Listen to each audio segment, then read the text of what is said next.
The desert remembers everything. January 18th, 1991. Iraqi sand still hot from the previous day's sun, despite the pre-dawn darkness. The compound squatted in the wasteland like a broken tooth, 3 stories of crumbling concrete and shattered dreams. Inside, 18 Delta Force operators moved through corridors that smelled of cordite and death. Specialist Elena Thorne, 25 years old, and the youngest person in the building crouched behind a collapsed wall with a radio headset pressed against her ear. Her fingers moved across the encryption device with the kind of speed that only comes from obsessive practice. Russian-made equipment. The Iraqis were using Soviet radio protocols, and Elena had spent 3 years at the Defense Language Institute, learning to think in frequencies and code. The voices in her headset spoke in Arabic, but the urgency needed no translation.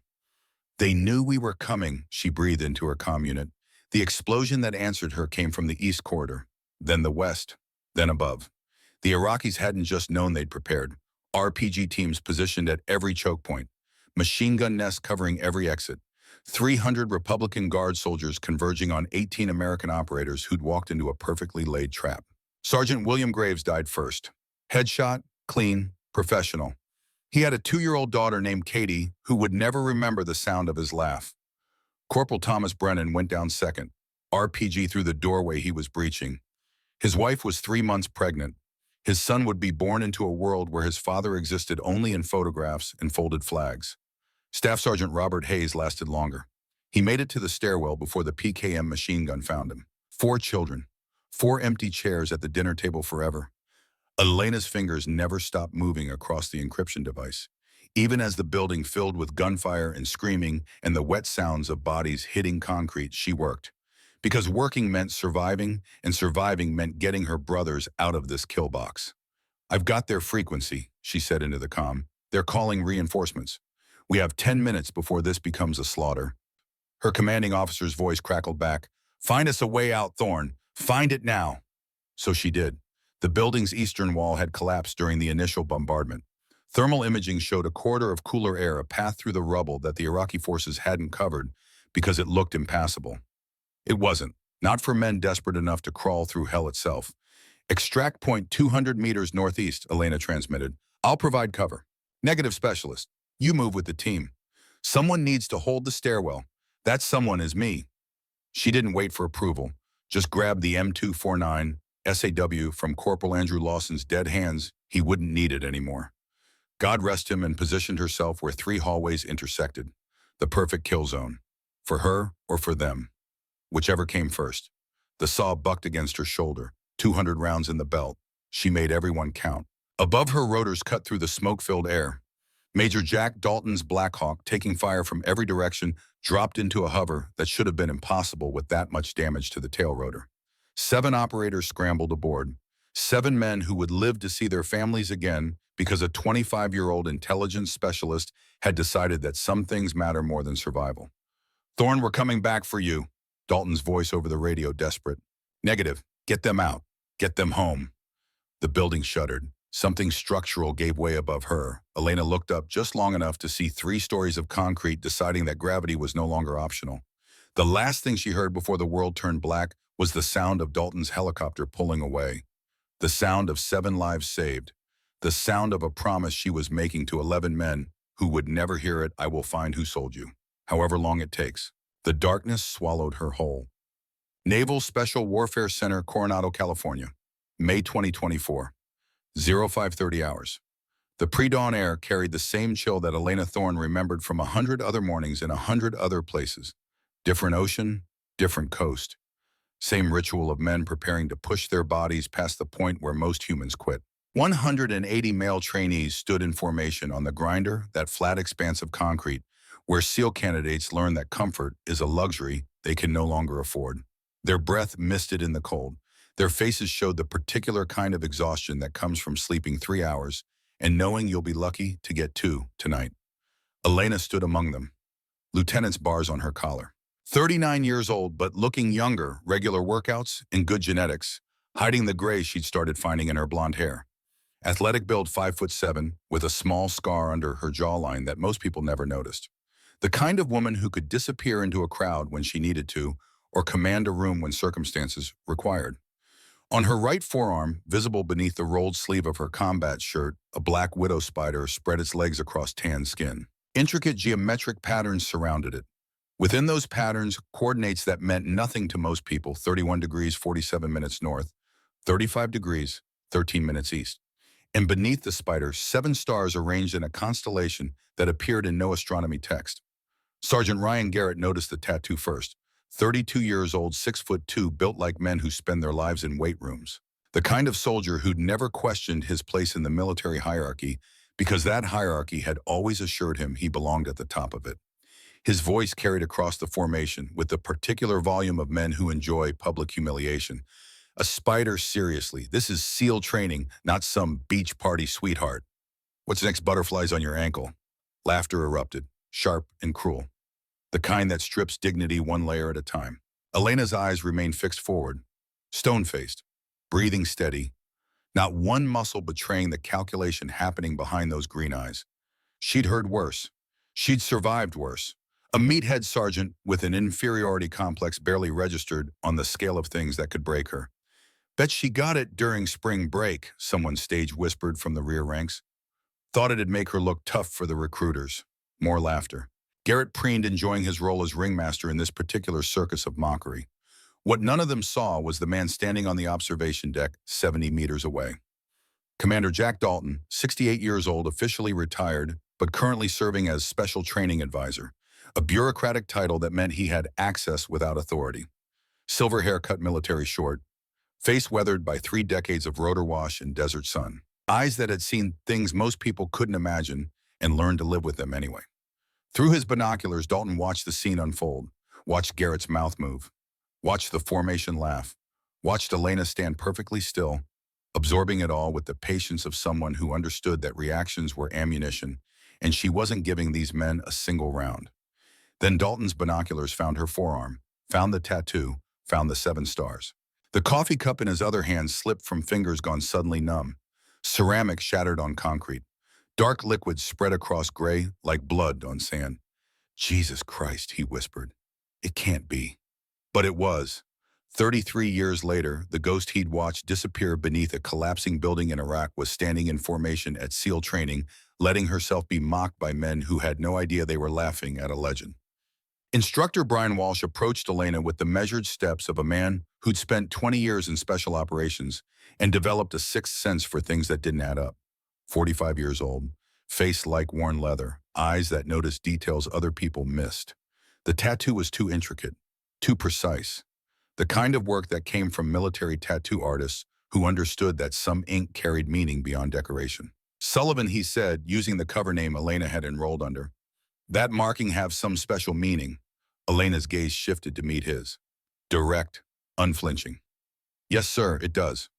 Care to elaborate? No, sir. The silence that followed felt heavier than the 60-pound rucksack every trainee would carry within the hour. Then Garrett's laughter shattered it, triggering another wave of mockery that rolled through the assembled personnel like thunder before a storm. They assumed mystery meant nothing.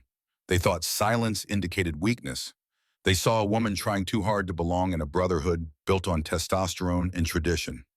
None of them knew that in approximately 72 hours, everything they believed about the person standing before them would shatter like glass under a hammer. Walsh held Elena's gaze 3 more seconds, searching for cracks in her composure. Finding none, he turned away with a dismissive gesture. Fall in for morning PT, 5-mile run. Sullivan, you're on point. Let's see if that ink can keep pace. The formation moved with practiced efficiency, boots striking pavement in synchronized rhythm. Elena took her position at the front, aware of Garrett positioning himself directly behind her, close enough that his breath hit the back of her neck when he leaned in. Going to enjoy watching you break, he murmured, volume calculated so only she could hear. They always break, always. Elena said nothing.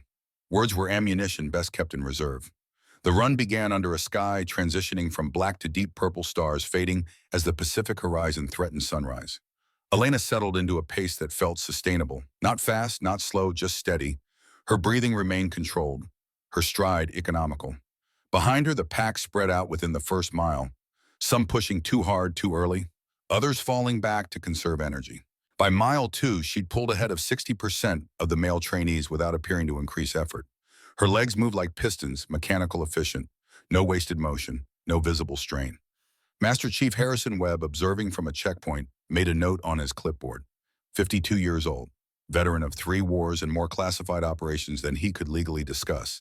He'd seen thousands of candidates run this course. Most showed fatigue markers by mile 2. Sullivan looked like she was warming up. Mile 3 brought Garrett up beside her, his breathing harder than hers despite his larger frame and supposed superior conditioning. He increased his pace. She matched it. He pushed harder.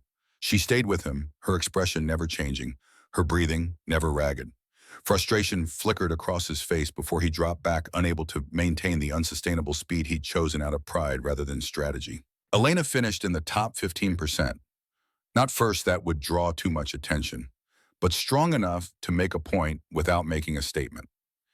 Garrett crossed the finish line 30 seconds later, sweat streaming down his face. He bent over, hands on knees, gulping air. When he straightened, his expression had shifted from confidence to something darker. Something that tasted like fear wrapped in anger. Beginner's luck, he announced to anyone listening. Let's see how she handles the real stuff.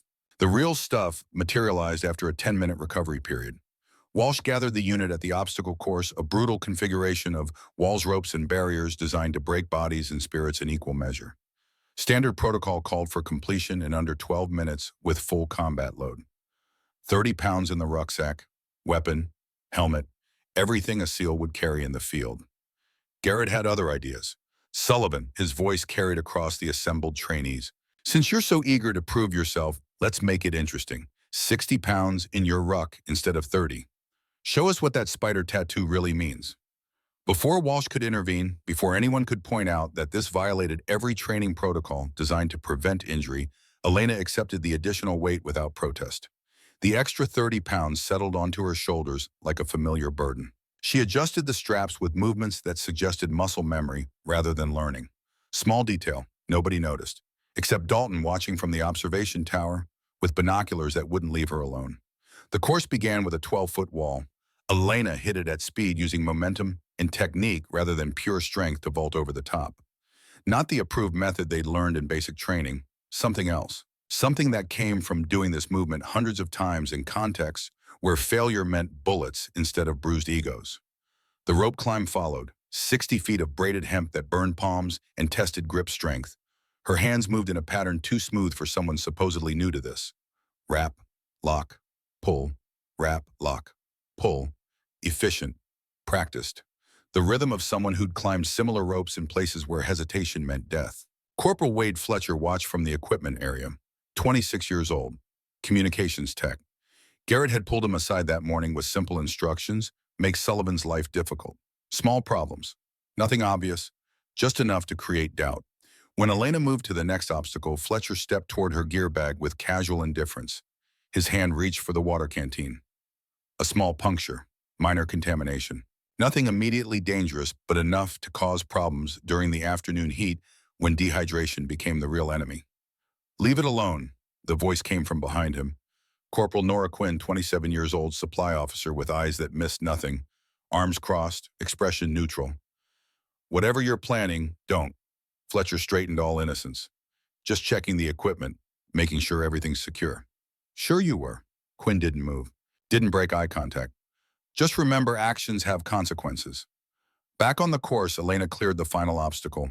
Her time logged at 11 minutes 42 seconds, top 20%, with double the weight. Walsh checked his stopwatch twice, certain he'd misread the numbers. Lieutenant Commander Marcus Reed, observing from the command tower, made his own notes. Something wasn't adding up. Sullivan moved like someone with extensive training, not book learning, field experience. The kind that came from doing things in environments where textbooks were useless and survival was the only curriculum that mattered. The afternoon brought weapons qualification. The armory smelled of gun oil and possibility. Rows of M4 carbines lined the walls, each maintained to exact specifications. Walsh decided to test Sullivan's claimed weapons knowledge with something beyond the standard curriculum. Sullivan, front and center. He held out an M4. Magazine removed. Chamber cleared. You said you studied the manual. Field strip this weapon. You have 2 minutes. Elena took the rifle. Her hands found the familiar contours without hesitation. Press. Release. Slide. Oh. The upper receiver separated from the lower. The bolt carrier group emerged with practiced ease. firing pin, extractor, gas rings, each component laid out in perfect order on the table before her. Walsh glanced at his stopwatch. 47 seconds. Fast. Too fast for someone working from book knowledge alone. Now do it blindfolded. Murmurs rippled through the observing trainees. That wasn't standard protocol. That was showboating, setting someone up for public failure. Elena accepted the blindfold without comment. Her fingers traced the disassembled components, reading them like Braille. The reassembly began. Click, snap, slide. Each sound precise, each movement confident. The weapon came together as if assembling itself. She removed the blindfold. 49 seconds. Walsh's jaw tightened almost imperceptibly. Lieutenant Jessica Ashford, 31 years old, the only other female instructor watching from the side with a British accent that made her sound perpetually skeptical, shifted from smug anticipation to something closer to concern. Garrett looked ready to throw something. Lucky guess, Walsh managed, though his tone lacked conviction. Let's see you handle something you haven't memorized from a manual. Strip down an M249 SAW. No blindfold this time, but I'm betting you've never even touched one. The M249 squad automatic weapon sat on the next table. Significantly more complex than the M4. More components. Different operation system. Requires specialized training that standard recruits don't receive until later in their careers. Elena approached it with the same calm she'd shown all morning. Her hands moved across the weapon with familiarity that should have been impossible. Gas regulator unscrewed. Barrel released. Bolt assembly extracted. Feed tray mechanism disengaged. 43 seconds of practiced efficiency that suggested hundreds of repetitions rather than first-time exposure. When she reassembled it in 45 seconds, Walsh said nothing. He just turned and walked away, unable to reconcile what he'd witnessed with what he knew about standard training pipelines. Ashford seized the moment of silence to plant seeds of doubt. She moved through the dispersing trainees with purpose, voice low but audible. Someone must have coached her beforehand. No way she learned that in basic. Probably got special treatment. Diversity quotas and all that. The rumor took root quickly. Whispers spread. Doubts multiplied. By evening, half the unit believed Sullivan had received unauthorized assistance. The other half remained uncertain, but suspicious. Only a handful kept their judgments in reserve. Master Chief Webb, Lieutenant Reed, and Dalton, who watched everything from positions that gave him sightlines without requiring interaction. Captain David Blackwood observed all of it from his office window overlooking the training grounds. 48 years old, 28 years of service. A man who'd enlisted during the tail end of the Cold War and built his career on certainty that there were right ways and wrong ways to do things. Female integration into SEAL teams represented everything he believed would compromise unit effectiveness. Political pressure from above, resistance from below. Sullivan embodied all of it, a woman quiet, seemingly competent, but unproven in real combat conditions. He made a decision. If Sullivan wanted to play in the big leagues, she'd face big league standards. No accommodations, no second chances. She'd succeed on merit or fail trying, preferably the latter. One failure would validate his concerns and end this social experiment before it corrupted the program further. That evening, after the unit had secured their gear and headed to the mess hall, Elena remained behind on the pistol range. The sun painted the Pacific in shades of orange and gold. Seagulls cried overhead. She loaded magazine after magazine, practicing speed reloads with movements that flowed like water. Draw, aim, fire, drop magazine, insert fresh magazine. Continue firing, no wasted motion, no hesitation. Times that would make competition shooters jealous. Petty Officer Rachel Winters, 24 years old, assigned to range maintenance, watched from the equipment shed. She'd been ordered not to interact with trainees, but something about Sullivan's isolation resonated. Winters knew what it meant to be the only woman in a male-dominated space. The subtle exclusions, the constant testing, the weight of representing an entire gender with every action. Permission to speak, ma'am, Winters approached when Elena paused to reload. Elena glanced over. You don't need permission. We're the same rank when the sun goes down. I just wanted to say, Winters hesitated, don't let them get to you. What they're doing, it's not right. They're testing me, Elena said, voice neutral. That's what this place does. It tests everyone. Not like this. Not with this much venom. Elena holstered her sidearm. The test isn't what they do to me. It's what I choose to do in response. The next morning brought another 5-mile run, but Garrett changed the rules. Sullivan leads again, but this time she sets the pace. Whatever pace she chooses, the entire unit matches. If anyone falls behind, the whole unit runs an extra 5 miles. Let's see how popular she is when her decisions affect everyone. Psychological warfare dressed as team building. If Elena ran too fast, she'd exhaust weaker runners and earn their resentment. Too slow, and she'd appear to be giving up, confirming suspicions of inadequacy. The perfect trap. She chose a pace designed to push without breaking. Sustainable discomfort, the kind that builds resilience rather than causing injuries. Mile after mile, she maintained the rhythm. Some struggled. None fell out. By mile 4, even Garrett had to acknowledge the intelligence of her pace selection. By mile 5, the unit crossed the finish line together. Grudging respect flickered in a few eyes. But respect from subordinates meant nothing if leadership remained hostile. That afternoon, Captain Blackwood pulled Elena aside during a water break. His expression held no warmth, no encouragement, just cold assessment. "Sullivan, I'm going to be direct. You don't belong here. I'm recommending your dismissal from the program. You can withdraw voluntarily and maintain dignity or wait for the formal paperwork. Your choice." Elena met his gaze without flinching. "With respect, sir, I'm not withdrawing. I've met every standard, exceeded most. Standards aren't just physical, Lieutenant. It's about fit, cultural compatibility, unit cohesion. Your presence creates friction that undermines effectiveness." "Permission to speak freely, sir," Blackwood gestured impatiently. "Granted. If my presence creates friction, the friction exists because of how others choose to respond, not because of my actions. I've followed every order, met every requirement. The problem isn't my performance. It's the perception that I shouldn't be here regardless of performance." Blackwood's jaw tightened. "Your evaluation period ends in 1 week. I'm moving up your final assessment to tomorrow. 0600 hours. Combat scenario, hostage rescue simulation. You'll lead a team against opposition force. If you fail, you're gone." He paused, let the weight settle. "And Lieutenant, the scenario is designed for experienced operators, not trainees who think they can skip steps." That evening, as Elena prepared her gear for the next day's evaluation, she found her canteen empty, despite having filled it that morning. Closer inspection revealed a small puncture near the bottom. Sabotage. Not life-threatening, but designed to cause dehydration during critical moments.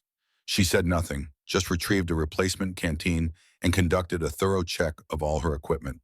Nora Quinn appeared at her bunk after lights out, voice barely above a whisper. "Fletcher's been messing with your stuff. Saw him near your gear bag this afternoon, thought you should know. Appreciate the heads up. Why don't you report it, file a complaint? Because complaints require proof. Proof requires investigation. Investigation creates drama that distracts from the mission. I handle my own problems." Quinn studied her in the darkness. "You're not like other people, are you?" Elena's response came after a pause long enough to be deliberate. "We're all the same when the bullets fly. That's when truth shows up." Quinn left without another word, but something in Elena's tone made her wonder what bullets the lieutenant had already faced. Alone in the darkness, Elena checked her gear one final time. Then she pulled out a satellite phone, encrypted, untraceable, issued by people who didn't appear on any organizational chart. One new message.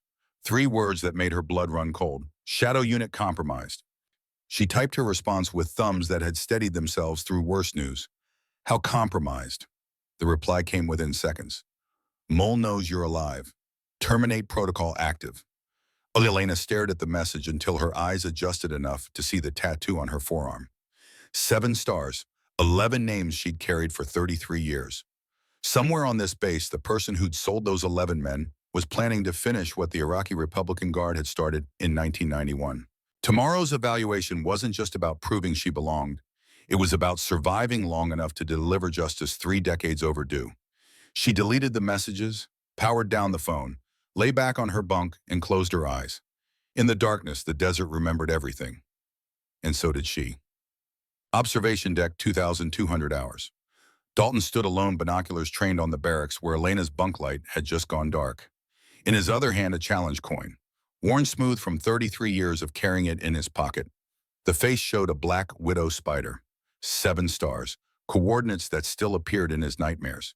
He'd received this coin from a man who'd saved his life in a valley that didn't appear on any map. A man who'd told him that only 7 people in the world had earned this marking, all reported killed in action during a classified operation that officially never happened. Dalton flipped the coin, caught it, flipped it again. A nervous habit born from nights when sleep wouldn't come and memories wouldn't leave. Tomorrow, Elena would walk into a combat scenario designed by people who wanted her gone. She'd face opponents who didn't know they were being used by someone with 33 years of practice at staying hidden. He couldn't warn her without blowing his cover, couldn't protect her without revealing that he knew exactly who she was. All he could do was watch and hope that the woman who'd survived an Iraqi ambush, a building collapse, and 33 years of hunting ghosts still had enough fight left to survive one more day. The coin flipped one more time. Caught. 7 stars facing up. Like a promise. Like a prayer. Like a countdown to something that would change everything.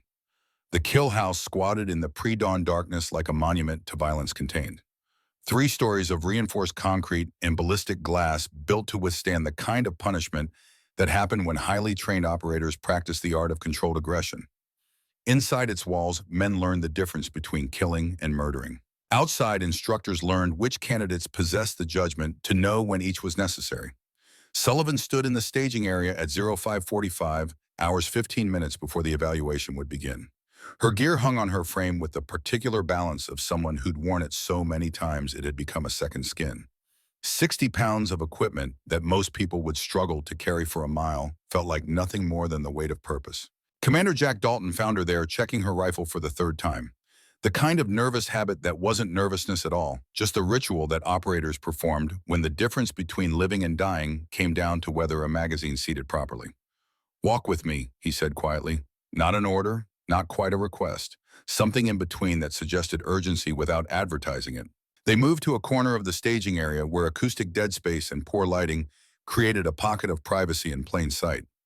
"The evil's compromise," Dalton said without preamble. "Ashford accessed the armory at 0200 hours. Security footage shows her leaving with something concealed under her jacket." Sullivan's hands never stopped moving across her rifle. Check the chamber, check the selector switch, check the optics mounting screws. Each movement precise. Practiced.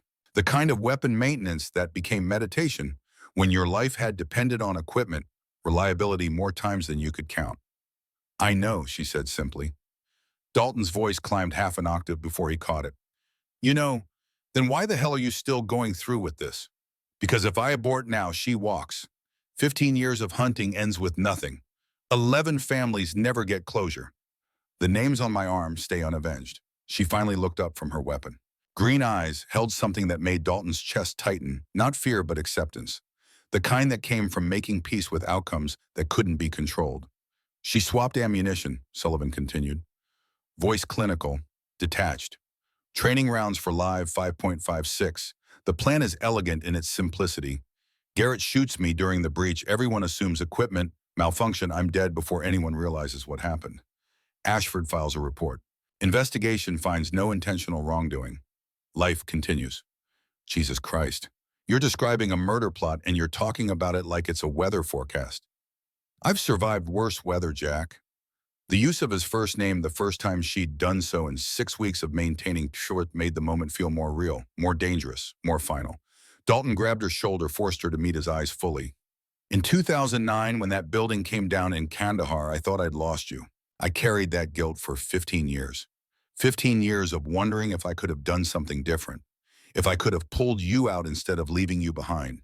Don't make me do it again." Something in Sullivan's expression softened. Just for a moment. Just long enough for the woman beneath the operator to show through. The woman who remembered what it felt like to be buried under 3 stories of concrete, wondering if the next breath would be her last. "Jack, I appreciate what you're trying to do, I do. But this is what Shadow Unit 7 was built for. Operating in situations where the official rules don't apply, where justice requires methods that can't be acknowledged in congressional hearings or official reports. The unit was built for hunting foreign threats, terrorists, insurgents, not suicide missions against traitors in our own ranks. Isn't that exactly what makes her more dangerous?" Sullivan released the charging handle on her rifle. The metallic snap punctuated her point like an exclamation mark. "Ashford's been here for a decade, Jack, training our operators, shaping the next generation, sitting on promotion boards, writing fitness reports that determine who advances and who gets passed over. How many missions has she compromised? How many operators has she influenced? How many more lives will she cost if we don't stop her today?" Dalton wanted to argue, wanted to pull rank that he technically didn't have anymore, wanted to abort the mission and drag Sullivan out of here by force if necessary. But he'd spent 35 years in special operations, and he knew that look in her eyes. The look that said the decision was already made, had been made years ago. Possibly the moment she'd crawled out of that collapsed building in Afghanistan and learned that someone had sold her team's coordinates for $500,000. "What do you need from me?" he asked instead. "Be ready to move when things go sideways. They will. And when they do, I need you to make sure Garrett doesn't become another casualty. He's an asshole with the emotional intelligence of a brick, but he's not a murderer. He doesn't know he's been set up to be one." Dalton nodded slowly. "Anything else?" Sullivan smiled. "Small, sad, real. If this goes wrong, there's a safe deposit box at First California Bank Coronado branch. Box 7714. Keys in my personal effects labeled as my sister's spare house key. Everything you need to prove Ashford's guilt is in there. Bank records, communication intercepts, testimony from Afghan intelligence sources. Use it. It won't go wrong. It might. 15 years of hunting could end in the next 12 minutes. And if it does, I need you to finish what I started. Tell the families I tried. Tell them their people mattered. Tell them I never stopped hunting." Before Dalton could respond, Instructor Walsh's voice cut through the staging area like a blade. "All personnel to briefing positions. Evaluation begins in 10 minutes. Sullivan turned away, but Dalton caught her arm one more time. His grip was tight enough to leave marks, desperate enough to convey what words couldn't. "Those 7 stars on your tattoo," he said. "I've spent 15 years wondering what they really mean. The official story says 7 survivors, but there's something else there, isn't there? Something you've never told anyone." She looked down at her forearm where the black widow spider seemed to move in the artificial light. 7 stars beneath it, each one perfect. Each one representing a promise that most people wouldn't understand. "Each star is a promise I made to the fallen," she said quietly. 11 men died because someone sold them. I promised their families I'd find who did it. I promised myself I'd make it right. Today I keep one of those promises, however it ends." Then she was moving toward the briefing area, and Dalton was left standing alone with a terrible certainty that he was about to watch someone he cared about walk into a deliberate ambush with nothing but skill and determination as armor. The desert remembered everything. So did the people who survived it. And sometimes remembering was the heaviest burden of all. Formation at 0600 hours sharp, 180 trainees plus instructors and observers creating a sea of bodies and expectations. Captain Blackwood stood on a platform where everyone could see him, could feel the weight of his authority pressing down like barometric pressure before a storm. "Today's evaluation is simple in concept, brutal in execution," he announced, voice carrying across the assembled personnel with parade ground precision. "Hostage rescue scenario. 3 civilian hostages held in a fortified structure by hostile forces. Unknown number of hostiles. Realistic threat profile. 12-minute time limit from breach to extraction." He paused. "Let the parameters settle into minds already calculating odds and strategies and the 100 ways this could go wrong. Lieutenant Sullivan, you will lead a rescue team. Your teammates will be randomly selected from this formation. You will have no advanced planning time, no intelligence briefing beyond what you can observe, no support beyond what your 4-person team provides. This simulates real-world conditions where missions go sideways and operators must adapt in real time or die trying." Blackwood's eyes found Sullivan in the formation, held there, weighted with judgment and expectation in the particular skepticism of men who'd never had to prove they belonged. "You fail any objective hostage death team casualties time violation, the evaluation ends in failure. Failure means dismissal from the program, effective immediately. No appeals, no second chances, no political pressure will change that outcome. Are the parameters absolutely clear?" "Crystal clear, sir," Sullivan replied, voice steady as bedrock. No tremor, no hesitation. The kind of calm that came from having faced actual bullets and actual consequences, and knowing that training evaluations, however brutal, were just echoes of real violence. "Outstanding. Sergeant Garrett, you will command the opposing force. Your objective is to prevent rescue by any means necessary within established safety protocols. Utilize all tactical advantages available to you. Make them earn it." Garrett's smile could have cut glass, sharp and cold and hungry for vindication.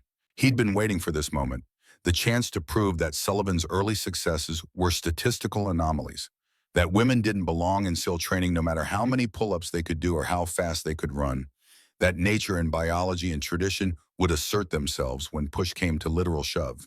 "With pleasure, sir," Garrett said. The words carried the particular satisfaction of men who believed they were about to be proven right. Blackwood pulled names from a helmet for Sullivan's team.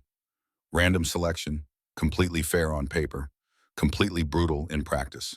Seaman Blake Donovan, 19 years old, 6 weeks into training, still learning the difference between aggression and tactics, between courage and stupidity.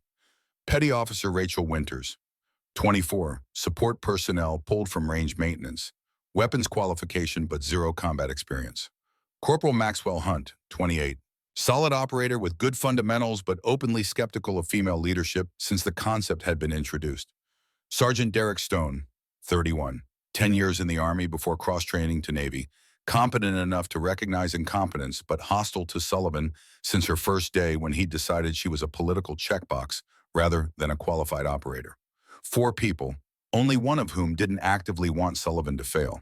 This was the random selection that luck or malice or statistical probability had generated from 180 possibilities. Sullivan front and center, Blackwood commanded. Sullivan stepped forward. Behind her, Garrett's team moved toward the kill house, already planning defensive positions and kill zones in the 100 ways to make a rescue team's life difficult.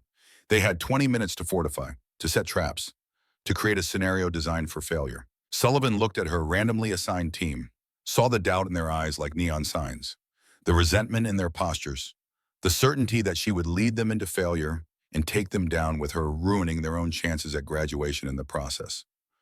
"Listen up," she said, voice carrying the kind of authority that didn't come from rank or gender or politics or any of the bullshit that people use to justify their biases. It came from having done this before for real with actual consequences. "I know you don't trust me. I know you think I don't belong here. I know you'd rather be on literally any other team led by literally any other person." She paused. Let that acknowledgement settle. Let them see that she understood exactly where they stood. "You're about to find out why you're wrong. You're about to learn what competence actually looks like when it arrives in a package you weren't expecting. Follow my orders exactly. No improvisation. No second guessing. No heroics. We'll finish in under 8 minutes." Donovan, young and uncertain, and still possessing enough humility to question his own assumptions, asked what the others were thinking. "How can you be sure we'll succeed, ma'am?" Sullivan checked her rifle one final time. Press-checked the chamber to verify a round was seated. Confirmed the safety was engaged. Adjusted her sling to the exact length she preferred. "Because I've done this before, Seaman. Not in training, not in simulations. In places where the bullets were real and the consequences were permanent and mistakes meant body bags instead of do-overs. This," she gestured at the kill house with a tilt of her head. "This is just an echo of things I've survived. An echo doesn't scare me, and it shouldn't scare you either."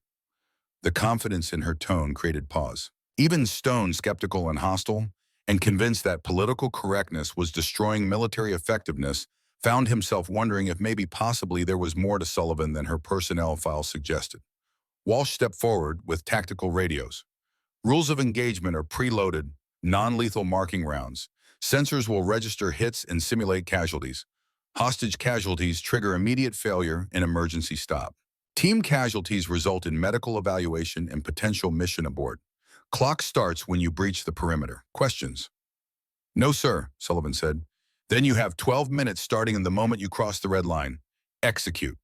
The team moved. Sullivan didn't head for the obvious entrance, the reinforced front door where Garrett would expect them, where he'd positioned his heaviest firepower and his most experienced defenders. Didn't try the side entry where the tactical manuals suggested creating a diversion before the main assault. Instead, she led her team in a wide arc around to what appeared to be a completely inaccessible rear section of the building. A ventilation shaft, narrow opening, designed for airflow, not human passage. The kind of entry point that conventional training said to ignore because the aperture was too small for combat-loaded operators wearing full kit. It wasn't too small. It just required the right technique and the willingness to trust that technique over instinct. "You're kidding," Stone said flatly. "Ma'am, we can't fit through there. That opening is maybe 18 inches wide." Sullivan was already removing her ruck, compressing it to minimum profile using techniques that weren't taught in basic training.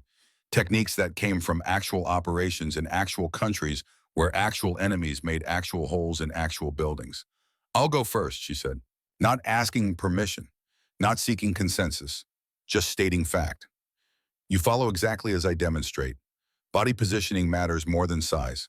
Trust the process. Trust the physics.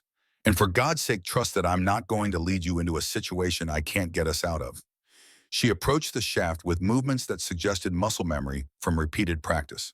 Not here, not in training facilities with safety officers and emergency protocols. Somewhere else. Somewhere that required creativity when conventional options meant death. Her body seemed to fold in ways that shouldn't have been possible for someone wearing tactical gear and ceramic plates. Shoulders rotating to present the narrowest profile. Hips angling at precisely the correct degree. Legs finding purchase on surfaces that looked smooth, but held enough texture for grip if you knew where to look. Within 30 seconds, she disappeared into the shaft like water finding a crack in concrete. Her voice emerged from the darkness slightly muffled, but perfectly clear. Hunt, you're next. Sideways entry. Lead with your left shoulder. Use the bracket at 2 o'clock as your first anchor point. Don't fight the space work with it. One by one, the team followed, struggling more than Sullivan had, cursing quietly in the creative ways that military personnel cursed when they were uncomfortable but not quite ready to admit defeat. But following, because whatever else Sullivan might be, woman outside her political statement, she clearly knew what she was doing. They emerged in the building's basement, completely bypassing the ground floor defenses that Garrett had spent 20 minutes constructing, completely avoiding the kill zones and choke points and overlapping fields of fire that should have turned any conventional assault into a massacre. Stone stared at Sullivan with something approaching respect, breaking through his skepticism like dawn through clouds. Where the hell did you learn that entry technique, ma'am? Later, right now we move. Hunt, you've got point. Stone rear security. Winters, stay tight on my 6. Donovan, you're our floater fill gaps as they develop. Hand signals only from here forward. We go loud when we have no choice, but silence is our friend until it isn't. Floor 1 was supposed to be fortified, machine gun positions at every choke point. Defenders with overlapping fields of fire creating interlocking kill zones. The kind of setup that should have turned any assault into a meat grinder of simulated casualties and failed objectives. Sullivan's team came from below, through a maintenance access that tactical doctrine said was too small to matter, too inconvenient to defend. They were inside the defenders' decision loop before those defenders realized the attack had begun. 3 opposing force members neutralized in 90 seconds. Paint rounds marking center mass hits before return fire could be organized, before radio calls could warn upper floors, before Garrett's carefully constructed defense could respond to threats from unexpected vectors. In the control room, Walsh keyed his radio to Blackwood, voice tight with something that might have been concern or might have been impressed recognition. Sir, her approach vector isn't in any manual. This is professional level tactical thinking. This is operational experience, not textbook theory. Blackwood's response was terse, clipped, the voice of a man watching his assumptions collide with reality and not enjoying the process. Continue observation. Document everything. Floor 2 took longer. 2 minutes of careful movement through corridors designed to channel attackers into predetermined kill zones. Room clearing with techniques that combined elements from multiple doctrines, CQB methods from one school corner, clearing from another, communication protocols from a third, all synthesized into something uniquely effective. The team followed Sullivan's hand signals. Not quite standard, not quite anything they'd been taught, but clear enough in intent, precise enough in execution, and undeniably effective in results. Winters, moving through the corridor with her rifle up and her finger indexed along the receiver, felt something click in her mind, a realization that came with the force of revelation. This was what competent leadership actually looked like. Not showboating, not bravado, not loud voices and aggressive posturing, just clear communication and decisive action from someone who genuinely knew the difference between theory and practice, between talking and doing, between pretending and performing. Garrett, positioned on floor 3 with his best people and his most elaborate defenses, finally realized through fragmented radio reports that the assault had begun from an unexpected vector. His voice crackled over the comms net with the particular frustration of men whose plans were unraveling. All units there inside, 2nd floor. Cut them off at the stairwell. Don't let them reach the 3rd floor. Too late. Sullivan's team had already identified the stairwell as a choke point to avoid. They were taking a different route, through a damaged section of wall that looked structural but was actually cosmetic repair from a previous training evolution. Another unconventional path that conventional thinking would overlook because it didn't appear on the floor plans or in the tactical briefing packets. In the control room, Blackwood watched the tactical display with growing unease that manifested as tightness in his jaw and shoulders. Sullivan was operating at a level that didn't match her file, didn't match her claimed experience, didn't match anything he understood about training pipelines and skill acquisition and the normal progression from basic to advanced capabilities. Something was wrong, or something was very, very right in ways he couldn't explain with the information he possessed. Floor 3. The hostages were positioned here according to scenario parameters. Garrett knew it. Sullivan knew he knew it. The question was whether she could reach them before Garrett's positioned forces could respond to threats they were only now beginning to understand. Ashford, monitoring from a separate observation post with a sight line into the kill house, keyed her radio. The frequency was encrypted. The signal routed through equipment that wasn't part of the official training infrastructure. The recipient was Garrett, though he didn't know the transmission wasn't coming through approved channels. "Target entering your sector," Ashford's voice said, distorted through encryption, filtered through electronic noise, unrecognizable as her own. "Execute on sight." Garrett raised his rifle, saw Sullivan through the doorway, centered the sight picture on her chest exactly as he'd been trained to do thousands of times before. Applied the fundamentals. Breathing controlled. Trigger finger taking up slack. Front sight post sharp and clear against the target. Squeeze the trigger. The sound was wrong, not the compressed air pop of marking rounds, not the hollow thump of simulation ammunition, the sharp, unmistakable crack of live 5.56 millimeter fire. The sound that every combat veteran recognized instantly. The sound that shouldn't exist in a training environment with multiple safety protocols, in weapons inspections, and ammunition controls. Garrett's training took over before conscious thought could intervene. Finger off trigger, weapon pointed in safe direction. Mind processing information that shouldn't be possible. "Lave rounds," he shouted, voice carrying the particular urgency of men who understood that mistakes with real ammunition meant real casualties. "Cease fire, we have live ammunition in play. All personnel cease fire immediately." The door burst open. Dalton, moving faster than a 68-year-old man should be able to move, tackled Garrett with the kind of violence that came from protecting lives rather than following rules. The rifle discharged into the ceiling. Not the hollow pop of training rounds. The real sound of real bullets chewing real concrete and real rebar and sending real fragments ricocheting through enclosed space. Chaos erupted like a dam breaking. Training protocols engaged across the facility. Alarms blaring with the particular pitch that meant actual emergency rather than drill. Personnel evacuating to designated safe areas with the speed that came from practiced emergency response. Walsh on the radio demanding to know who authorized live ammunition.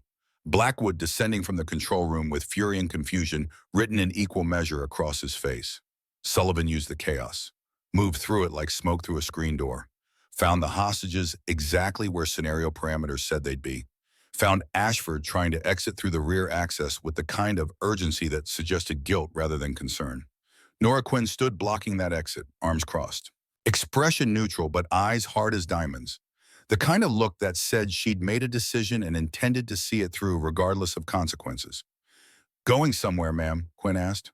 Voice steady, professional. The question that wasn't really a question. "Move, Corporal. That's a direct order."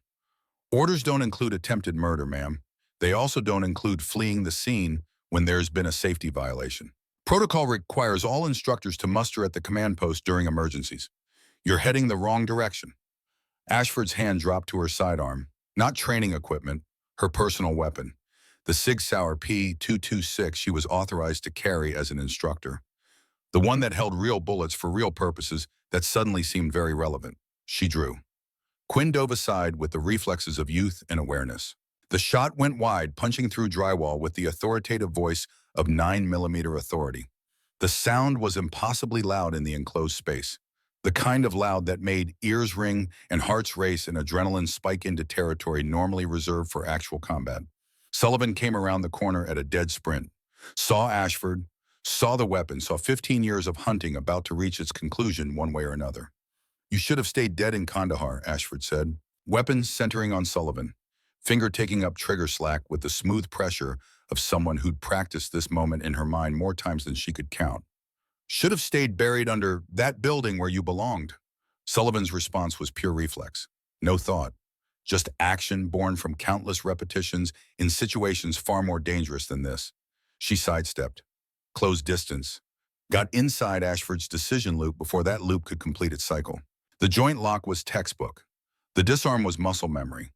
Ashford hit the floor hard enough to drive air from her lungs, weapons skittering away across polished concrete with the metallic sound of failure.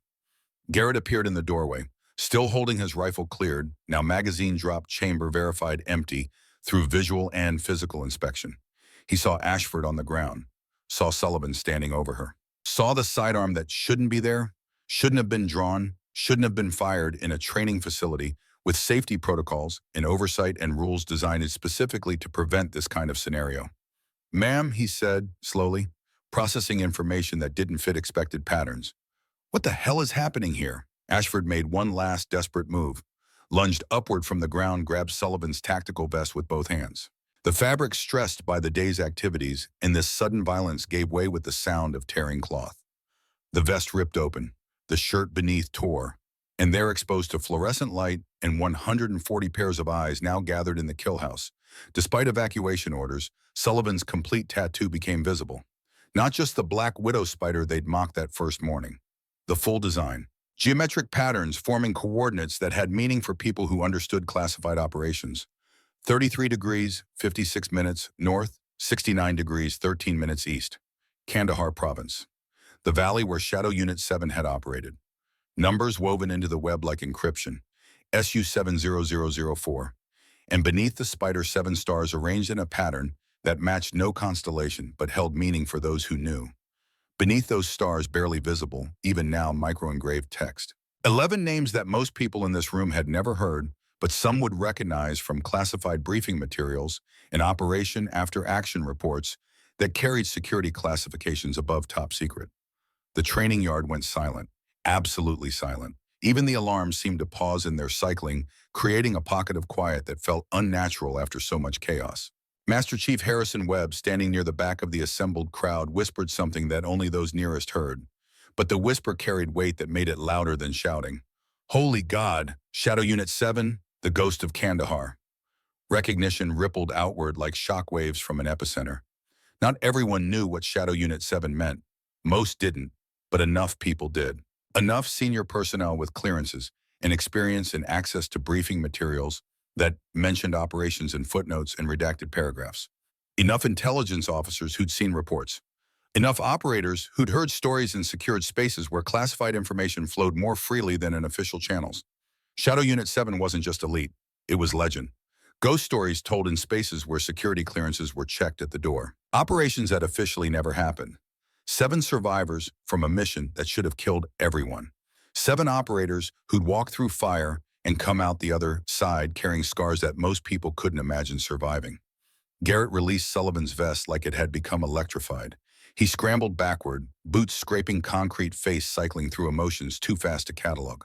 Confusion giving way to disbelief, giving way to dawning horror as implications became clear.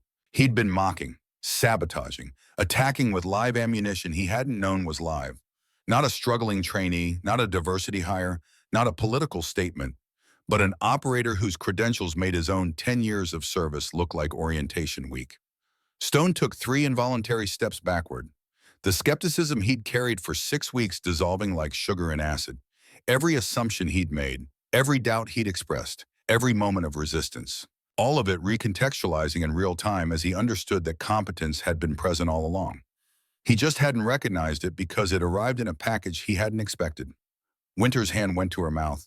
Every moment of doubt she'd experienced, every whispered conversation she'd overheard, every rumor she'd dismissed as too fantastic to believe, all of it clicking into place like puzzle pieces forming a picture she should have seen earlier.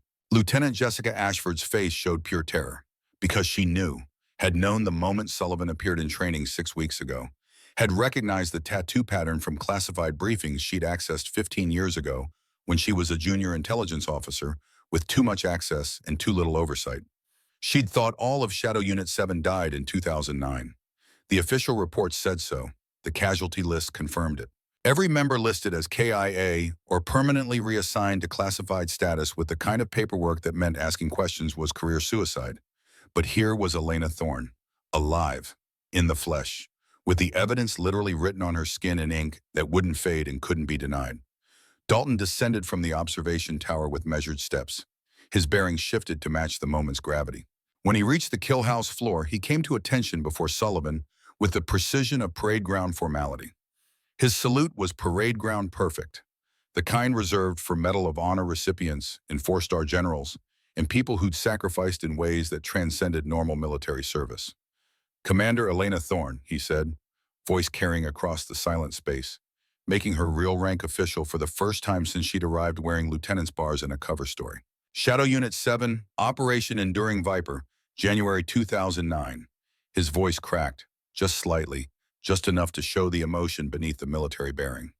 The 15 years of carrying guilt and grief and wondering if different choices might have produced different outcomes. "I was Major Jack Dalton, 161st Special Operations Aviation Regiment. You saved my crew when we took ground fire on extraction. You stayed behind to provide covering fire while we got airborne with 7 survivors. I've carried your dog tag for 15 years thinking you were KIA, thinking I'd left you to die in that valley." Sullivan Elena Thorne returned the salute with equal precision. When she spoke, her voice held authority that had been carefully hidden beneath layers of manufactured deference. The kind of authority that came from having commanded in situations where mistakes meant body bags and success meant everyone went home. "Commander Dalton, your flying that night saved 7 lives that mattered. Your intelligence work before the mission gave us the information we needed to complete the objective. The 7 who survived did so because you refused to leave until the last possible second. You didn't fail anyone. You succeeded under impossible circumstances." Blackwood pushed through the crowd, face drained of color like someone had opened a valve and let the blood drain out. He removed his cover, approached Elena with steps that looked like they caused physical pain. "Commander Thorne." His voice shook with emotions he was struggling to process. "Rose, I tried to dismiss the most decorated covert operative in U.S. military history. I failed to recognize capability because I was blinded by preconceptions that had nothing to do with your qualifications and everything to do with my own biases." Elena's expression remained neutral, professional, the face of someone who'd expected this moment and prepared for it. "You were protecting your unit, Captain. That's your job. You had no reason to believe I was anything other than what my personnel file claimed. Lieutenant Sullivan doesn't exist, never did. That cover identity served its purpose." Walsh stepped forward, removing his sunglasses with hands that trembled slightly. "Sullivan? Thorne. Which name?" "Sullivan was the cover," Elena said, voice carrying across the silent space so everyone could hear, everyone could understand. "Lieutenant Sullivan doesn't exist outside the paperwork I filed 6 weeks ago. Commander Elena Thorne is who I've always been. Shadow Unit 7, Operation Enduring Viper. The woman you've been training for 6 weeks is the ghost I've been living as for 15 years. The crowd pressed closer, drawn by the unfolding revelation like witnesses to a historic moment they'd tell their grandchildren about someday. Stone found his voice, though it emerged smaller than before, quieter. The voice of a man whose worldview had just been demolished and was being rebuilt in real time. That operation, Enduring Viper, it was in the classified briefing archives. I saw the redacted version during my intelligence training. They said everyone involved was KIA or permanently reassigned to classified status so deep that even confirmed existence would compromise ongoing operations. "That's correct," Elena confirmed. "Official records show all Shadow Unit 7 members killed in action during the Kandahar operation. Unofficial reality is more complicated. We were reassigned to missions that required legal deniability, operations that couldn't be acknowledged in public forums or official reports. The tattoo marks us as survivors. 7 stars, 7 operators who made it out when the mission went catastrophically wrong, and 11 didn't make it home." The NCIS agents had arrived during the chaos. Special Agent Morgan pushed through the crowd with the particular authority that federal law enforcement carried even in military spaces. 2 agents flanked him, all 3 wearing expressions that suggested they'd been waiting for this moment. "Commander Thorne," Morgan said, "we need Lieutenant Ashford taken into custody. We also need your statement regarding events dating back to January 2009 and financial transactions related to Operation Enduring Viper." Elena nodded. "I've been gathering evidence for 15 years, Agent Morgan. Encrypted files were delivered to your San Diego field office 72 hours ago under authorization code Shadow 7714. Bank records, communication intercepts, testimony from Afghan intelligence sources. Everything you need for prosecution." Morgan pulled out his phone, typed with thumbs that moved faster than seemed possible for someone his age. Waited. His expression confirmed what Elena had said even before he spoke. Files received and verified, he said. Lieutenant Ashford, you're under arrest for conspiracy to commit murder during wartime operations providing material support to enemy forces. Treason, attempted murder of a federal agent, and obstruction of justice. You have the right to remain silent. Ashford, still on the ground where Elena had put her, looked up with eyes that held nothing but defeat. The kind of defeat that came from 15 years of running, finally ending in a place she'd thought was safe. They were just soldiers, she said, voice breaking, the words tumbling out despite the Miranda warning. Pawns in a larger game. I needed the money. My father's business was failing, and the Afghan contacts said it would just be a minor thing. Limited casualties, just enough to justify pulling back from the operation without it looking like failure. Stop talking, Elena said, voice cold enough to freeze nitrogen, hard enough to cut steel. Stop making excuses for selling 11 men for $500,000. She pulled out a folder from her tactical vest, dropped it on the ground in front of Ashford. Photographs spilled out 11 men in uniform frozen in moments of life that would never continue beyond the frame. 11 families who'd received folded flags instead of homecomings. You sold them, Elena continued, voice never rising, never showing emotion, just stating facts with the clinical precision of someone who'd lived with these facts for 15 years. $45,454 per life. That was their value to you. I've spent 15 years making sure you'd pay a different kind of price. She didn't elaborate on the names, didn't read the list. The photographs spoke louder than any testimony could. Let the images do the work that words would only diminish. The NCIS agents moved in, cuffed Ashford with the practiced efficiency of people who'd done this hundreds of times before. Read her rights in voices that carried no sympathy. She was led away through a crowd that parted like she carried something contagious, which in a way she did. Betrayal, the kind that infected everything it touched and left scars that never fully healed. As sunset painted the Pacific in shades of orange and gold, the training facility underwent a transformation that went beyond policy or protocol. 180 trainees who'd begun the day certain about who belonged and who didn't were ending it with questions they'd never thought to ask. Garrett stood at the edge of the grinder, staring at his hands like they belonged to a stranger. These were the hands that had mocked, had sabotaged, had nearly killed someone whose credentials made his entire career look like a warm-up exercise. Stone found him there, stood beside him in silence for a moment before speaking. I've been in the military 12 years, Stone said quietly. Thought I'd seen everything. Thought I knew what competence looked like.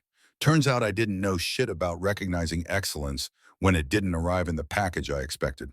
Garrett nodded, couldn't find words that felt adequate to the moment. She could have destroyed us, Stone continued, could have made us look like fools in front of everyone.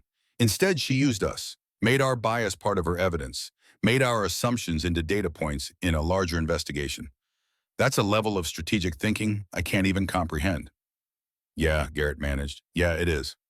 They stood together as the sun finished setting, two men confronting the reality that their assumptions had been weapons pointed at the wrong target. Dalton found Elena on the observation deck where he'd spent so many hours watching her endure what she shouldn't have had to endure. She stood at the railing, looking out over the Pacific as stars began to emerge in the darkening sky. 15 years, he said, not a question, just acknowledgement of time that couldn't be recovered. 15 years, Elena confirmed, and it's not over. Ashford's going to prison for life. The investigation's complete. The families will get closure. What's left? Elena turned to face him. The fading light caught the scar under her jawline, the one from the building collapse in Kandahar. The one that reminded her every morning that she'd survived when she probably shouldn't have. What's left is making sure it doesn't happen again. Ashford was one traitor, one person who sold coordinates for money and got 11 people killed. How many others are out there? How many other operators are selling intel, compromising missions, getting our people killed for profit? That's not your job anymore. You've done your part, more than your part. My part isn't done until the system that allowed Ashford to operate for 15 years gets rebuilt from the ground up, until we create something better, something that can't be corrupted as easily. Her phone buzzed. She pulled it out, read the message. Something in her expression shifted, not quite a smile, but the foundation that smiles were built on. What is it? Dalton asked. Elena showed him the screen. Encrypted message from a sender identified only as SOCOM actual. 3 lines that changed everything. Phase 1 complete. Phase 2 authorization approved. Report to Nevada in 72 hours.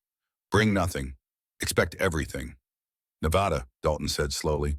understanding dawning like sunrise. That's where Shadow Unit 7 was originally based.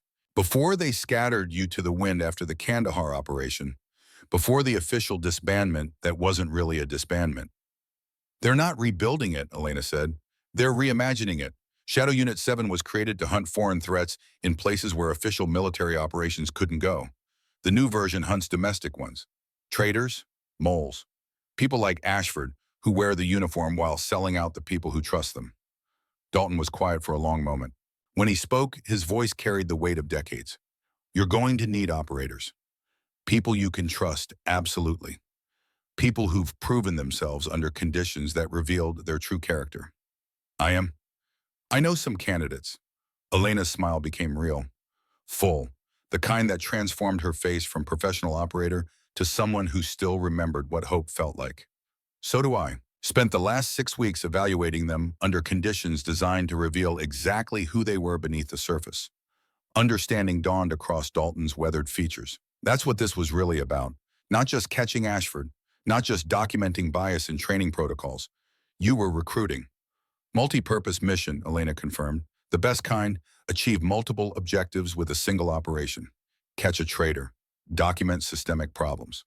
Identify potential operators who demonstrated something rare, which is the ability to question their own assumptions when presented with contradictory evidence, to recognize when they were wrong and actually change their behavior, to demonstrate integrity under pressure when nobody was watching and there were no consequences for failing. That's harder to find than marksmanship or tactical skills or physical fitness. Those can be taught. Character, that's either there or it isn't. Her phone chimed. Response from Rachel Winters. Whatever you need, ma'am, I'm in. Another chime. Nora Quinn, Nevada sounds good. When do we leave Blake Donovan? Does this mean what I think it means? Elena typed back. Shadow Unit 7. New generation, new mission. Interested. Donovan's response came within seconds. Yes, ma'am, absolutely yes. Dalton watched the exchange with something approaching wonder. You're building a team. I'm building something better than a team. I'm building a legacy that learns from past mistakes. Shadow Unit 7 failed because it was too narrow, too exclusive, too convinced that capability came in only one flavor. The new version doesn't make that mistake. How many operators? 7, always 7. It's tradition, it's symbolic, and it's the right size for what we need to accomplish. You've got 3 responses. Who are the other 4? Elena's smile turned mysterious, the look of someone holding cards close. That's classified, but you'll meet them in Nevada, assuming you're planning to come. I'm 68 years old, retired. My flying days are long over and I'm not qualified for ground operations at my age. Good thing the new Shadow Unit 7 needs advisors more than it needs pilots. People who've seen enough to recognize talent when it doesn't arrive in expected packages. People who know that yesterday's impossible becomes tomorrow's standard if enough people are willing to do the work. People who understand that progress requires challenging assumptions even when it's uncomfortable. Dalton extended his hand. Elena shook it. The handshake became something more an acknowledgement of time-served debts, paid promises, kept futures still unwritten. 72 hours, Dalton said. 72 hours, Elena confirmed. Nevada, where it all began 15 years ago, where it all continues now. They stood together as full darkness fell over the Pacific. The training facility below had gone quiet. Trainees in their bunks sleeping the sleep of people who'd been broken down and built back up in the span of a single day. Tomorrow they'd wake different, changed. Better if they learned the right lessons. Tomorrow the Navy would announce policy changes. Integration protocols redesigned based on Commander Thorne's documented evidence. Training standards adjusted to measure capability rather than conformity. Captain Blackwood would implement them chastened and educated by the revelation of who he'd tried to dismiss. But that was tomorrow's work. Tonight belonged to promises made in a collapsed building 15 years ago and kept through patience that most people couldn't fathom. 11 names carried on skin and in memory. 7 stars representing 7 survivors who'd kept fighting when fighting seemed pointless. Elena touched her tattoo one final time. 7 stars that had represented 7 survivors. Soon they'd represent something more. 7 operators of a new generation carrying forward a legacy that had been earned in blood and maintained through determination that bordered on obsession. 15 years, she whispered, so quietly that Dalton almost didn't hear. 11 promises, 1 kept, 10 more waiting, and a future that's finally worth building. Dalton understood the desert didn't just remember. It also forgave if you worked hard enough. And sometimes forgiveness looked like second chances. New missions, legacies rebuilt better than before. Shadow Unit 7 wasn't dead. It was just getting started. And this time it would be everything the first version should have been. The Pacific wind carried salt and promise. Tomorrow would bring work. Tonight brought rest earned through sacrifice most people would never understand. And that was enough. Nevada never looked the same twice. The desert shifted with light and shadow transforming from gold to copper to blood red as the sun traced its arc across a sky so blue it hurt to look at directly. 72 hours after the revelation at Coronado, Elena Thorne stood at the entrance to a facility that officially didn't exist on any map or budget document. The compound that squatted 30 miles outside of Nellis Air Force Base, accessible only by a road that disappeared from satellite imagery through methods that remain classified. Chain link fence topped with razor wire. Guard towers that looked unmanned but weren't. Biometric scanners at 3 separate checkpoints. The kind of security that said important things happened here and those things would stay secret. Elena passed through the final checkpoint, her credentials triggering authorization codes that opened blast doors designed to withstand direct hits from bunker buster munitions. Inside the facility transformed from military austere to something approaching comfortable. Conference rooms, training spaces, living quarters built for long-term occupation.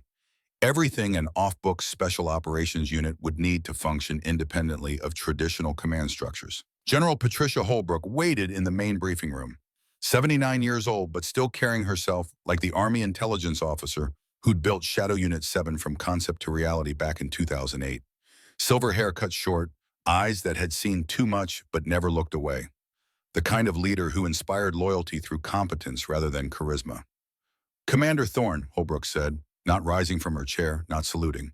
The informal acknowledgement of people who'd worked together long enough that military protocol became optional. 15 years. I was beginning to wonder if you'd forgotten how to work with a team. I never forgot, ma'am. I just needed to finish what we started. And did you finish it? Elena set a thick folder on the table between them.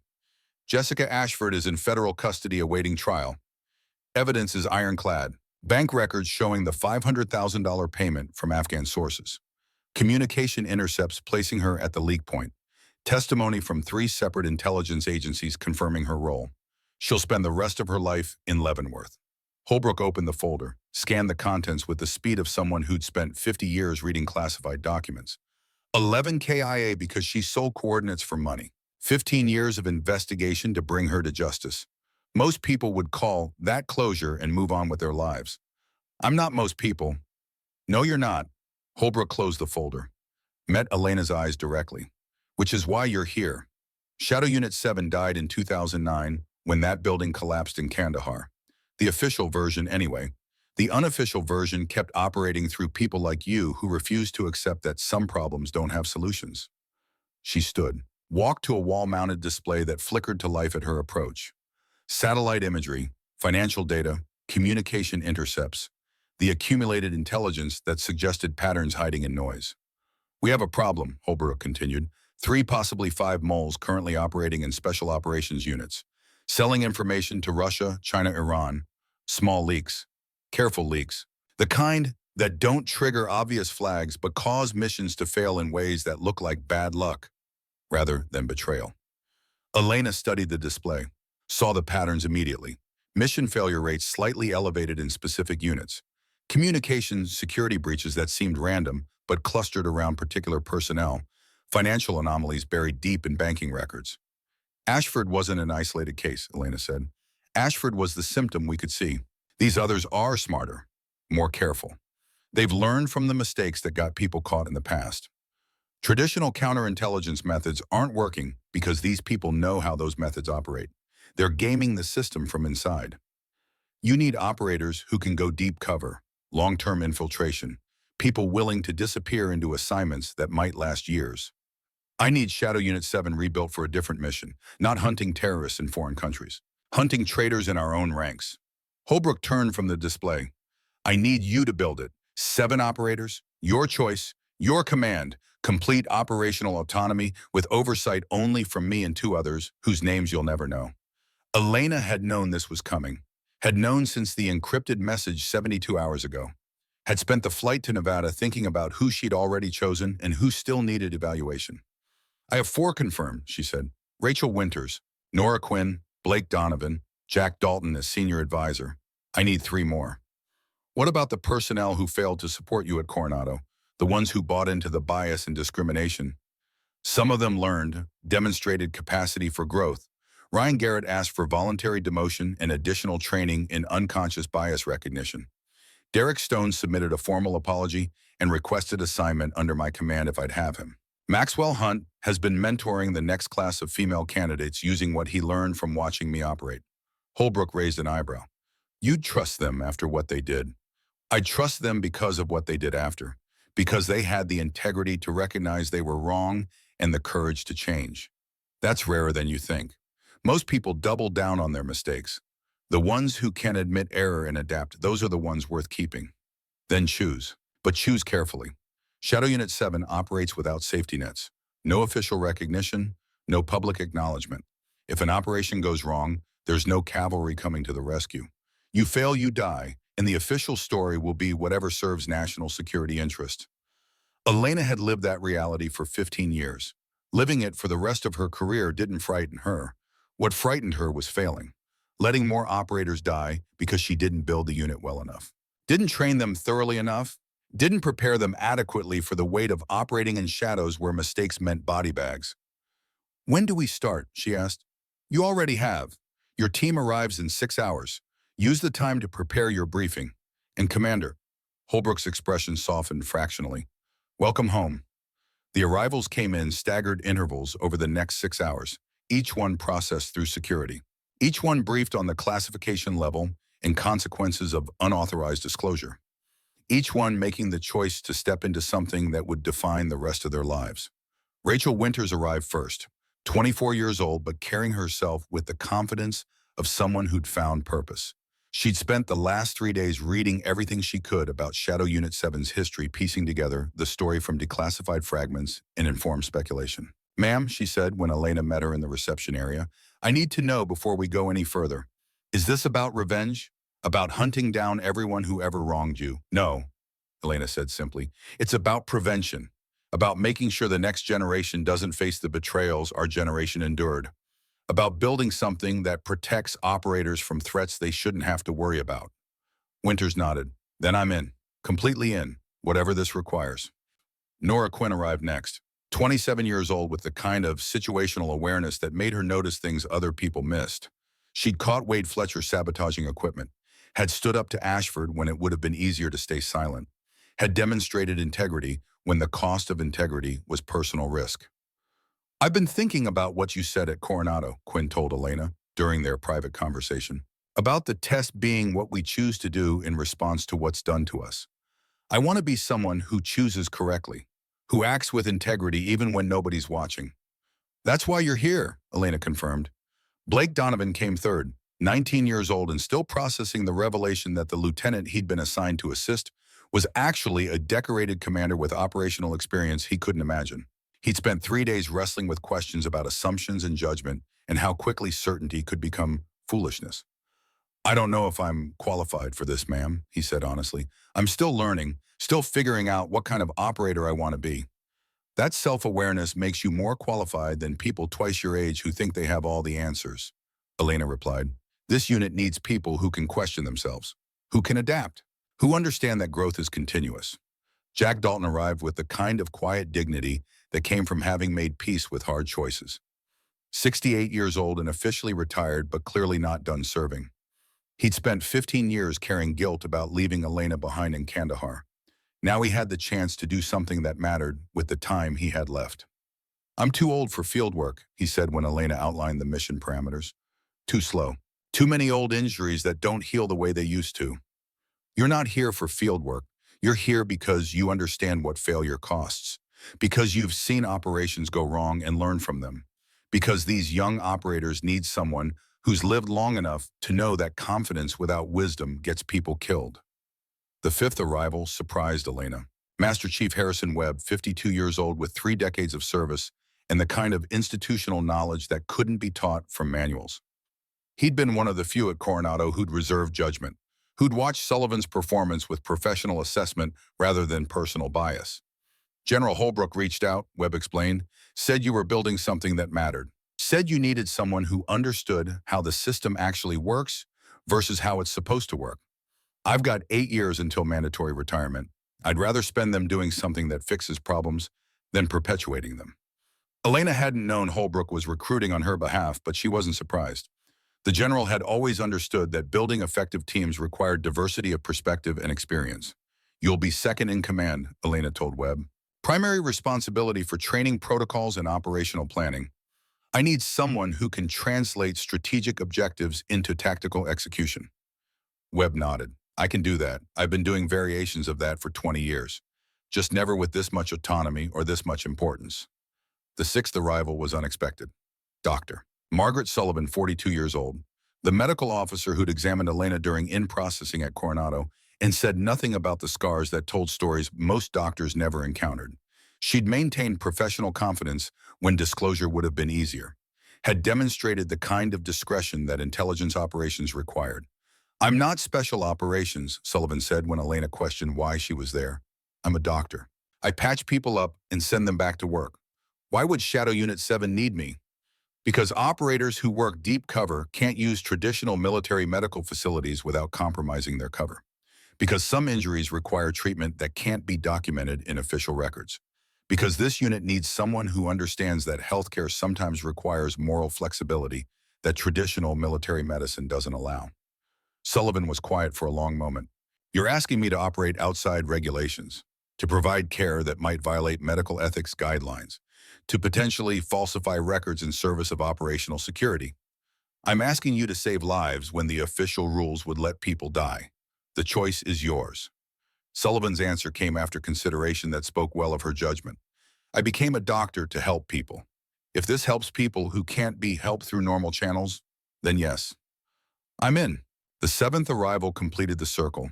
Captain Derek Stone, 31 years old and carrying the weight of shame that came from having been publicly demonstrably wrong about something important. He'd spent 3 days in formal counseling about unconscious bias, had volunteered for additional training, had requested assignment to Elena's command despite knowing it would mean admitting his failures every single day. I don't deserve this opportunity, he said bluntly. I was wrong about you, wrong in ways that could have cost lives if circumstances had been different. I spread doubt, undermined your authority, made your job harder because I couldn't see past my own biases. And then you learn, Elena said. You recognized you were wrong, changed your behavior, requested remedial training in areas where you demonstrated weakness. That growth matters more than the initial failure. Look, why take the risk? You have plenty of qualified operators who didn't fail the test I failed. Because this unit needs people who've confronted their own capacity for error, who understand that certainty can be dangerous, who've learned humility through experience rather than theory. You failed, you learned, you grew. That makes you more valuable than someone who's never been tested the same way. Stone straightened. Then I won't let you down, ma'am. I swear that on everything I value. See that you don't, because in this unit, failure doesn't just mean career consequences. It means people die. Sometimes those people are teammates. Sometimes they're the operators we're trying to protect. The stakes are permanent. 7 operators gathered in the briefing room as sunset painted the Nevada desert in shades of blood and copper. 7 people who'd been tested in different ways and passed tests they hadn't known they were taking. 7 individuals who would become something greater than the sum of their parts. Elena stood before them with the weight of 15 years and 11 names pressing down like atmospheric pressure before a storm. Behind her, the Shadow Unit 7 insignia glowed on a wall-mounted display.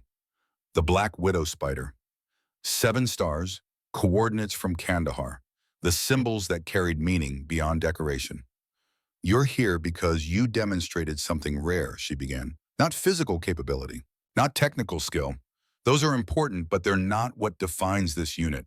You demonstrated character, integrity, the capacity to recognize error and grow from it, the willingness to operate in spaces where the official rules don't apply, but moral principles still matter.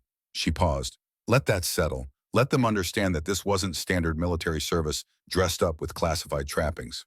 Shadow Unit 7 was created 15 years ago to hunt foreign threats in places where official military operations couldn't go. We operated in legal gray zones, made choices that couldn't be acknowledged, did things that couldn't be documented. 11 operators died because someone betrayed them. 7 survived. I was one of the 7.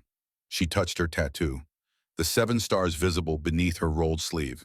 This unit died officially in 2009. We're rebuilding it now for a different mission. Not hunting terrorists abroad, hunting traitors at home. People who wear the uniform while selling out the operators who trust them. People like Jessica Ashford, who compromise missions for profit and get our people killed. Rachel Winters leaned forward. How many are out there? How many Ashfords? We've identified patterns suggesting 3 to 5 active moles in special operations units, possibly more. They're careful, smart. They've learned from the mistakes that got previous traitors caught.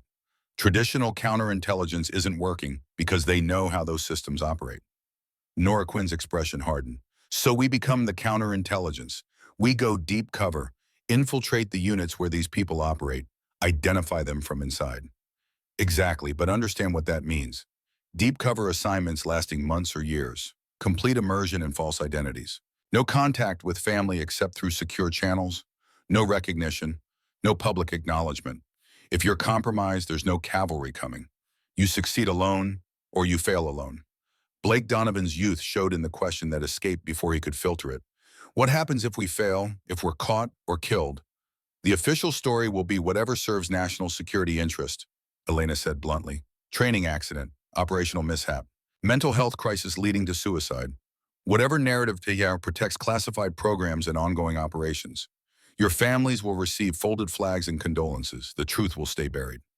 Master Chief Webb spoke with the authority of 3 decades watching young operators process hard realities.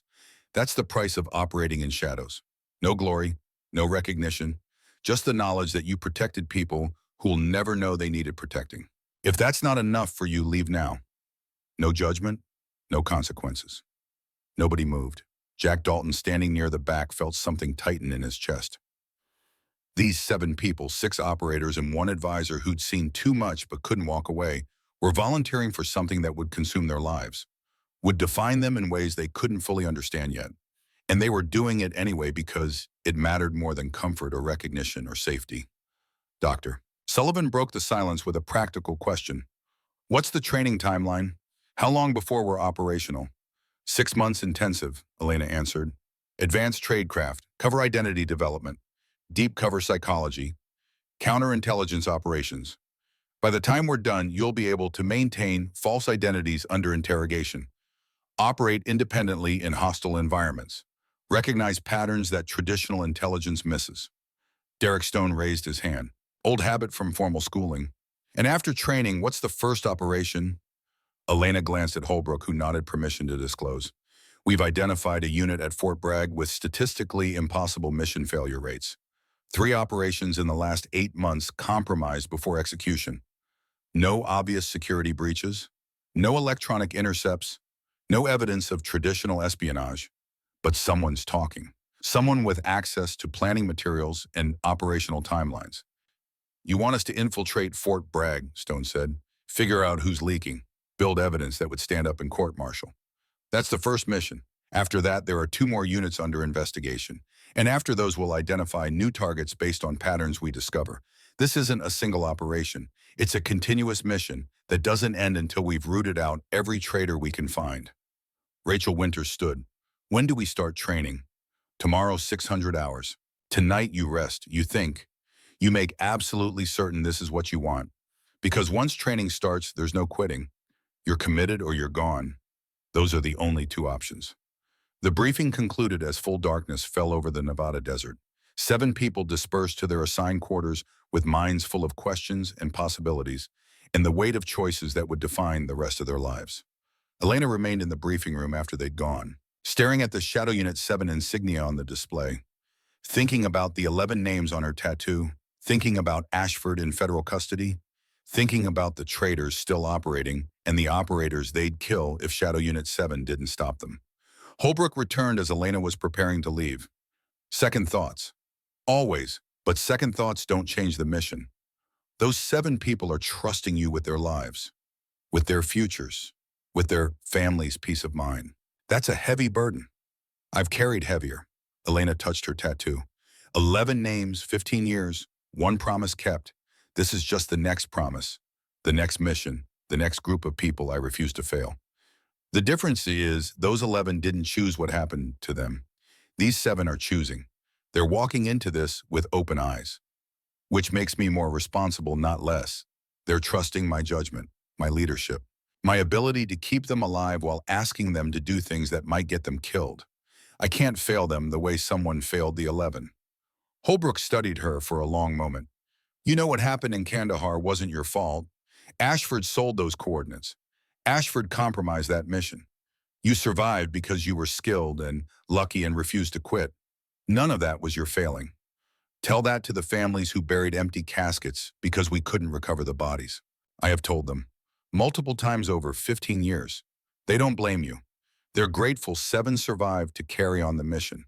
The only person who blames you is you. Elena knew that was true, had known it for 15 years. But knowing something intellectually and feeling it emotionally were different things. The guilt remained regardless of logic or facts or what other people said. These 7 deserve better than a commander who's carrying 15 years of unresolved trauma, she said quietly. These 7 deserve a commander who understands what failure costs, who will do everything possible to prevent them from experiencing what you experienced, who will lead from experience rather than theory. Your trauma makes you better at this, not worse, as long as you don't let it consume you. Outside, the Nevada desert stretched toward horizons that disappeared into darkness. Somewhere out there, 3 to 5 traders were operating with confidence that they wouldn't be caught.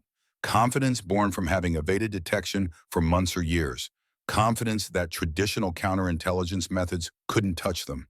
They didn't know Shadow Unit 7 was hunting them. Didn't know 7 operators were preparing to infiltrate their worlds. Didn't know their time was running out. Elena walked to her quarters through corridors that had housed operators before her. Shadow Unit 7 had died in 2009 when a building collapsed in Kandahar. But it had never really died. It had just waited for the right moment to return. Tomorrow, training would begin.